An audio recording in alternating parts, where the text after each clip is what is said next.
নির্বাচন এবং একটি অবাধ সুষ্ঠু, যেটাকে বলা হয় ইনক্লুসিভ নির্বাচন, এটা হলো আমাদের সমস্যার সমাধানের প্রথম স্টেপ। যত তাড়াতাড়ি সম্ভব এটা করা উচিত। তার আগে নির্বাচনটা যেন অবাধ সুষ্ঠু হতে পারে, তার জন্য যে কাঠামো দরকার, যে আমাদের পুলিশ বা আমাদের অ্যাডমিনিস্ট্রেশন যারা নির্বাচনের সঙ্গে জড়িত, তারা যে নিউট্রালি এবং সঠিকভাবে করতে পারবে তার নিশ্চয়তা দরকার, এবং সরকার যে নিউট্রালি কাজ করবে তার নিশ্চয়তা দরকার।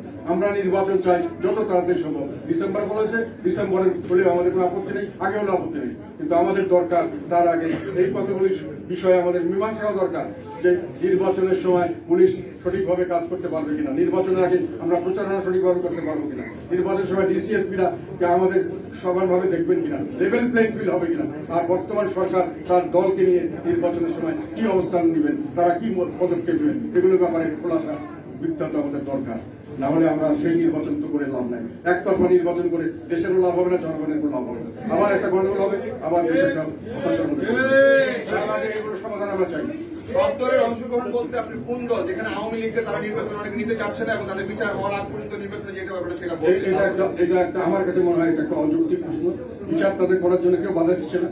বিচার যেমন এখন থেকে করতে বলে 100 বছর পর্যন্ত যে কোনো সময় ক্রিমিনাল কেসের বিচার করা যায়, তার সঙ্গে নির্বাচনের কোনো সম্পর্ক নেই। নির্বাচন যত সময় হতে হবে, এগুলো নির্বাচন পিছানো এবং ক্ষমতাকে দীর্ঘায়িত করার চেষ্টা করা হচ্ছে। এই ক্ষমতাকে দীর্ঘায়িত করে তারা একটা ফেইল্ড স্টেট করতে চাচ্ছেন, যেটা তারা বুঝতে পারছেন না। তাদের আমার অভিজ্ঞতার অভাব জন্য দেশ চালাতে পারবেন না।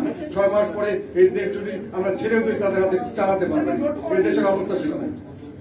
আচ্ছা, আপনি বলছেন এই সরকার বৈধ না অবৈধ না, হয় সত্য নয় মিথ্যা, মাঝামাঝি কিভাবে ব্যাখ্যা করেন?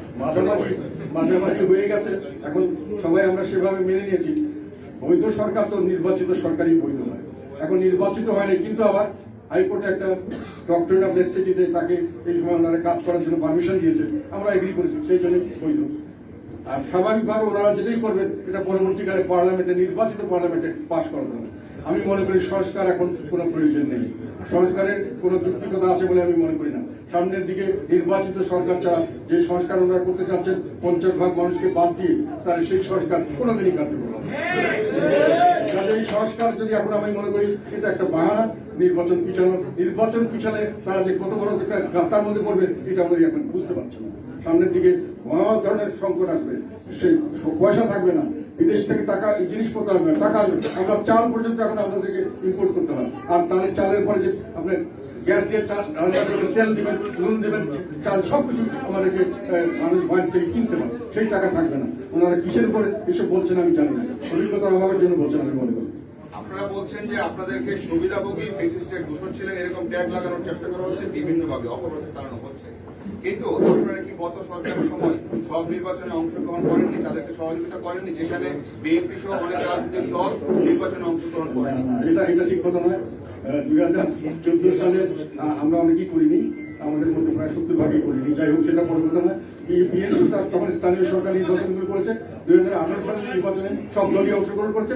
2024 সালে আমরা নির্বাচনে যে কোনো কারণে, স্পেশাল কারণে আমাদেরকে যেতে হয়েছে, বা ওটা কোনো বেআইনি কাজ নয়, এটাতে দোষর হয় না।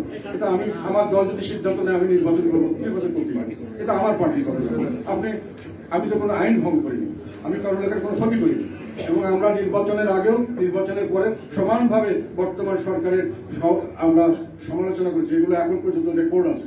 আমার যে কঠোর সমালোচনা এবং নির্বাচন ঠিক মতো হয়নি এর ব্যাপারে বিশদ বর্ণনা, শুধু বক্তৃতা নয়, লেখায়। এই যে গ্যাস সেক্টরের দুর্নীতি, এই যে বিদ্যুৎ সেক্টরের দুর্নীতি, সবগুলো সবচেয়ে কঠিনভাবে, এবং বিভিন্ন জায়গায় যে ডেভেলপমেন্ট ওয়ার্কের দুর্নীতি, এই যে পদ্মা সেতুর দুর্নীতি, এগুলো যেভাবে আমরা তুলে ধরেছি, এটা হচ্ছে আমি মনে করি আর চেয়ে বড় কাজ আমাদের দায়িত্ব জনগণের প্রতি, এর চেয়ে বেশি কেউ পালন করেনি।